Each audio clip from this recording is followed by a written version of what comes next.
ॐ श्रीकृष्णात् परं किमपि तत्त्वमहं न जाने।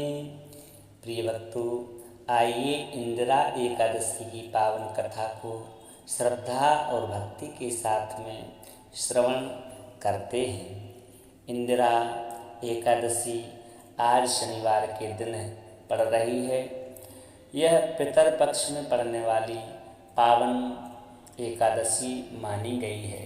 इस एकादशी को जो भी भक्त व्रत रखते हैं उनके लिए भगवान श्री नारायण के साथ साथ में पितर देवों को का भी आशीष प्राप्त होता है, जीवन में खुशहाली प्राप्त होती है और अंत में वैकुंठ धाम को प्राप्त कराने वाली यह एकादशी मानी गई है। इसलिए इस एकादशी के व्रत को अवश्य रखना चाहिए। हर साल आश्विन मास के कृष्ण पक्ष की एकादशी तिथि पर यह व्रत रखा जाता है।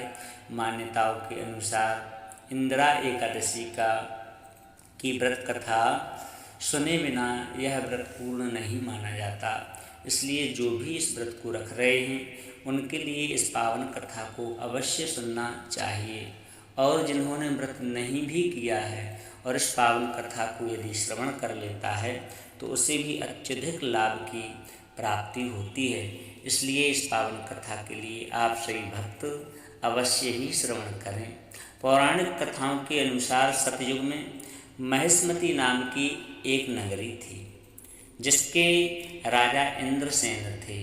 इंद्रसेन एक बहुत ही प्रतापी राजा थे। राजा अपनी प्रजा का पालन पोषण अपनी संतान के समान करता था। राजा के राज्य में किसी को भी किसी भी वस्तु की कमी नहीं रहती थी। राजा भगवान विष्णु जी का परम उपासक था, परम भक्त था। एक दिन अचानक नारद जी मुनि राजा इंद्रसेन की सभा में आए।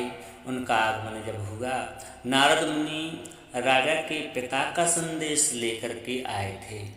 राजा के पिता ने कहा था कि पूर्व जन्म में किसी भूल के कारण से वह यमलोक में ही हैं।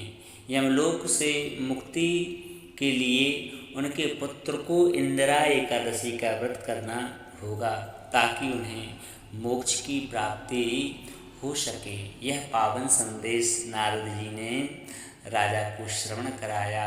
पिताजी का संदेश सुनकर के राजा इंद्रसेन ने नारद जी से इंदिरा एकादशी के व्रत के बारे में बताने की पूछी कि आप हमें बताएं कि यह व्रत कब रखा जाता है, कैसे इस व्रत को किया जाता है। तब नारद जी ने कहा कि यह एकादशी आश्विन मास के कृष्ण पक्ष की एकादशी तिथि को पड़ती है।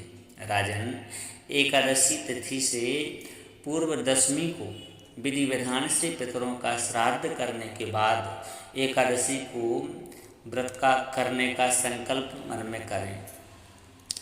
नारद जी ने आगे बताया कि द्वादशी के दिन स्नान आदि के बाद में भगवान श्री हरि नारायण की पूजा करें और ब्राह्मणों को भोजन कराएं। इसके बाद में व्रत का पारण करना चाहिए। नारद जी ने कहा कि इस तरह से व्रत करने से आपके पिता को मोक्ष की प्राप्ति अवश्य ही हो जाएगी और उन्हें भगवान श्री हरि के चरणों में जगह मिल जाएगी। राजा इंद्रसेन ने नारद जी के बताए अनुसार इंदिरा एकादशी का व्रत किया, जिसके पुण्य से उनके पिताजी को मोक्ष की प्राप्ति हुई और वह वैकुंठ धाम को चले गए। इंदिरा एकादशी के पुण्य प्रभाव से राजा इंद्रसेन को भी मृत्यु के बाद में परम धाम की प्राप्ति हुई। वैकुंठ धाम में भगवान श्री हरि के चरणों में पावन स्थान इन्हें भी प्राप्त हुआ।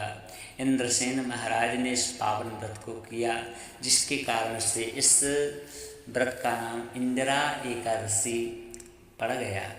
इंदिरा एकादशी की पावन कथा के लिए सभी भक्तों के लिए अवश्य श्रवण करना चाहिए।